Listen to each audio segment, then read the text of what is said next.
Why dip it up when you can dive right in? Why let things simmer when you can cook up a storm? Why live life in half measures when you can live it to the brim?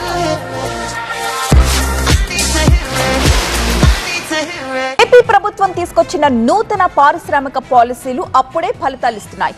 CM Chandrababu assembly సాక్షిగా AP ప్రజలకు ఒక good news చెప్పారు. 84,000 కోట్ల రూపాయల పెట్టుబడితో 25,000 ఉద్యోగాలు కల్పించే భారీ ప్రాజెక్టుకు ఈ నెల 29న విశాఖలో ప్రధాని మోదీ ఆధ్వర్యంలో శంకుస్థాపన చేస్తున్నట్లుగా ప్రకటించారు. ఏపీ ప్రభుత్వం అసెంబ్లీలో ప్రవేశపెట్టిన పాలసీలపై సీఎం చంద్రబాబు సభాముఖంగా ప్రకటన చేశారు. గడిచిన 5 ఏళ్లలో 227 ఎంఓయూలు జరిగిన పైసా పెట్టుబడి రాష్ట్రానికి రాలేదని, జగన్ పాలనలో పన్నులు, కరెంట్ ఛార్జీలు పెంచడం వల్ల పరిశ్రమలు మనుగడ సాగించలేని పరిస్థితి ఏర్పడిందని తెలిపారు చంద్రబాబు.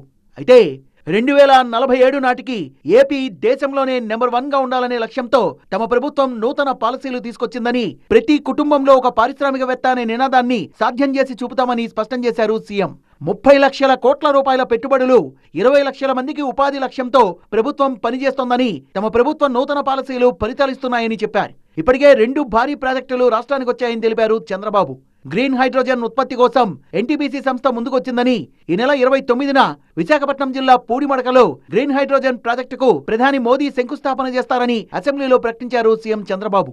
3 దశల్లో మొత్తం 84,700 కోట్ల రూపాయల పెట్టుబడితో 25,000 ఉద్యోగాలు ఈ ప్రాజెక్టు ద్వారా వస్తాయని, ఎన్టీపీసీతో పాటు ఏపీ జెన్కో కూడా సంయుక్తంగా ఈ ప్రాజెక్టులో భాగస్వాములుగా ఉంటాయని తెలిపారు.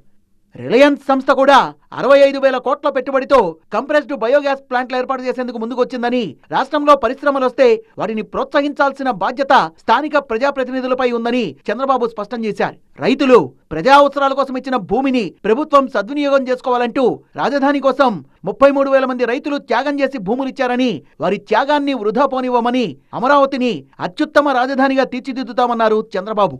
ఉత్పత్తిలో ఏపీని గ్లోబల్ డెస్టినేషన్ గా మార్చాలనేది తమ ప్రభుత్వ విధానమన్న సీఎం చంద్రబాబు, అదే సమయంలో 83,000 కోట్ల విదేశీ పెట్టుబడులు రాష్ట్రానికి రావాలని ఆశిస్తున్నామని తెలిపారు.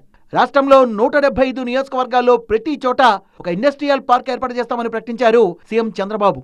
పారిశ్రామిక పార్కులు ప్రభుత్వ, ప్రైవేట్ భాగస్వామ్యంలో ఉంటాయని, పోర్ట్ ఆధారిత పరిశ్రమల ద్వారా ఏపీని అభివృద్ధి పథంలో నిలుపుతామని చెప్పారు. మొత్తానికి ఏపీ ప్రభుత్వం నూతన పాలసీల కారణంగా రాష్ట్ర అభివృద్ధికి అవసరమైన భారీ ప్రాజెక్టులు ఒక్కొక్కటి తరలివస్తుండడం ఏపీకి శుభపరిణామంగా కనిపిస్తోంది.